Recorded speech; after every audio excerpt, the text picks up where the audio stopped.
So we get out of here real Yes, sir. quick, cause Yeah, my Knicks come on in 28 minutes. you supposed to be here an hour ago. I know. Always late call. I know. My Nigga worse bad. than more, y'all. Nah. Yeah. Music. Let's just get into this real quick. Wale, Falorine too. Falorine. You listen to it? Yeah, that's what actually had me late. I didn't realize it was already 5:40. I was in the shower letting it play, and wound up being in the shower the whole goddamn album. Yeah, this shit hard. So what you think about it? I think it's fire. I think it's dope, and especially since I'm a big fan of early Wale. You know, I think the industry kind of got to him later, but for Lauren, we was talking about it. Ambition, something more, something about nothing, more something about nothing. All that. Those are classic material projects for me, especially at that point in my life. So I was looking forward to Falorine too, especially since he named it Falorine too. Yeah. So I was like, let me see what And he's doing. Falorine was a mixtape. Yeah. But you know, back then, That's at what that point, we was like, what's a mixtape and what's an album? Remember That's that? what it is right now. Cause I'm thinking, I was even thinking like J. Cole last shit was his mixtape shit preparing him for the fall off. What you talking about? The shit with The off season. the off season, the 'Cause three now- songs. No, the off season, the album. The whole shit. I was thinking that it was a mixtape too, cause he still got the fall off coming too. Yeah. So that might be his album. And I'm thinking this for Lauren too might be that mixtape that sets up that It's album. 16 tracks, bro. But yeah, but again, in this time and era of music, we don't know what's mixtapes, what's an EP, This is an what's album. a This album. is an album. I feel like if you don't have 4 or 5 tracks, it's not an EP. When you throw 16 tracks on a project, that is an album, sir. That's an album. You're not giving me a taste of pause of what's to come. You gave me the whole meal. Yeah. You know what I'm saying? If you drop another project, that's dope. You know what I mean? You drop an 8-song project. If you want to call that an EP, cool. But let's not act like Thriller wasn't 9 songs. Yeah. You know what I'm saying? But that's the thing with music. Every era, the shit changes. You know what I'm saying? Yeah, But 4 or 5 songs to me is an EP. That's how I feel. What's a mixtape? Mixtapes are dead, bro. all right, what used to be a mixtape? What used to be a mixtape? 45 songs?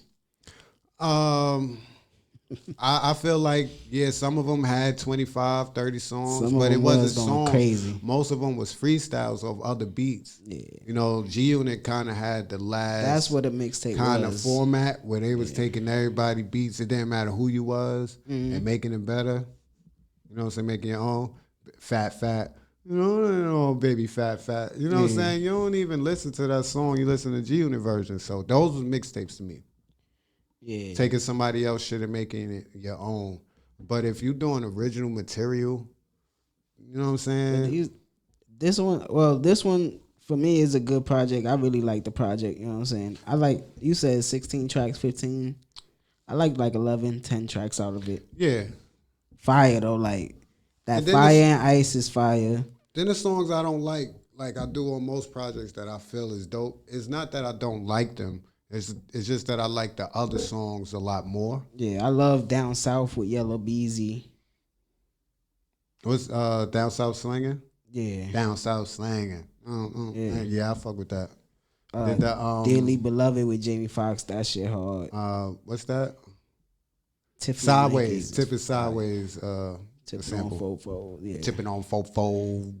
The Tiffany Nikes is fire. Angles with Chris Brown is fire. Light Years is fire. I think the project is hard. dope. We got classic Wale. He dropped some gems on there as he always do. He got in his poetic bag. He got in his emotional bag. He got in his female track. He gave you everything. You know what I'm saying? And that's what's been missing from the game with Wale, because I feel like he's more of a balanced artist than a lot of these other guys. You know what I'm saying? So I look more, like we was talking about yesterday, I look forward to a Wale project than a Big Sean project.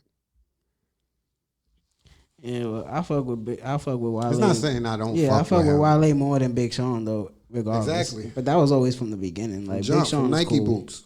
Yeah, Big Sean was cool, but Wale was always that dude to me. Like, Yeah, man. a lot of people wasn't even fucking with him when I was fucking with him.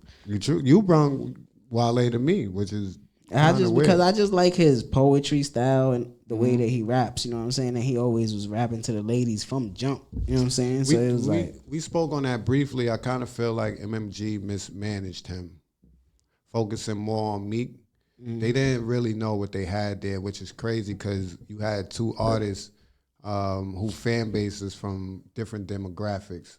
With Meek being more the street fan base and Wale being more of the industry. yeah. You know, different ethnicities was supporting Wale, and I just feel like they didn't know what they had. They didn't know what they had. They focused more on Meek and what he was going But then through. I think like I always, you know what I mean, I always to look at both the sides. Like Wale did make it tough for himself too, you know what I'm saying? Just because of his demeanor, the way he protected, He's outspoken. Yeah, the way he protected his aura, you know what I'm saying? It was more than what he should have did. You know what I'm saying? It was I remember that whole time. Was anything he's saying was wrong? Nah. It's just but you know, sometimes however you play the game is how the game is gonna play you. You know what I'm saying? So True. if that's how he was doing it, then a lot of people right now won't even try to review his album or even listen to his shit. It's just like, all right, you know what I'm saying? Wale drop. It's almost the T.O. syndrome. Like, yeah, you top 3, top 2 in every single statistic, and we never brought this into anybody we gonna put in the Hall of Fame. But what you did outside the white lines affects you. I kind of want to thank J. Cole for this And project. it should have never be like that. You heard me? What? I kind of want to thank Cole for this project. Wow. Because he's been pushing Wale for a minute. Like, he always makes mentions on him on his albums. Yeah. Even if it's subliminally or... Yeah, because they fuck with each other. Yeah. They top 5 this ever. True. Wale, J. Cole, Kendrick, Wale 5. Nip. Wale 5. Hell no. He 5. Wale 3, nigga. Or 4. Nip 5. Don't play with me. Don't play with me. Nip 5. Don't play with me. Who else? What else dropped? No other music dropped. You know what I'm saying? Really? Not that I really. Bobby Shmurda dropped the track. He dropped the track. I haven't heard it. I don't see it either. So. You don't see it there? I seen a few snippets. I don't know. It dropped. He dancing and shit. Oh, that Young Thug album dropped. Punk. I like that. That shit is hard too. I like that. I like that album. I like when he in this type of. You know what I'm saying? You watched his Breakfast Club?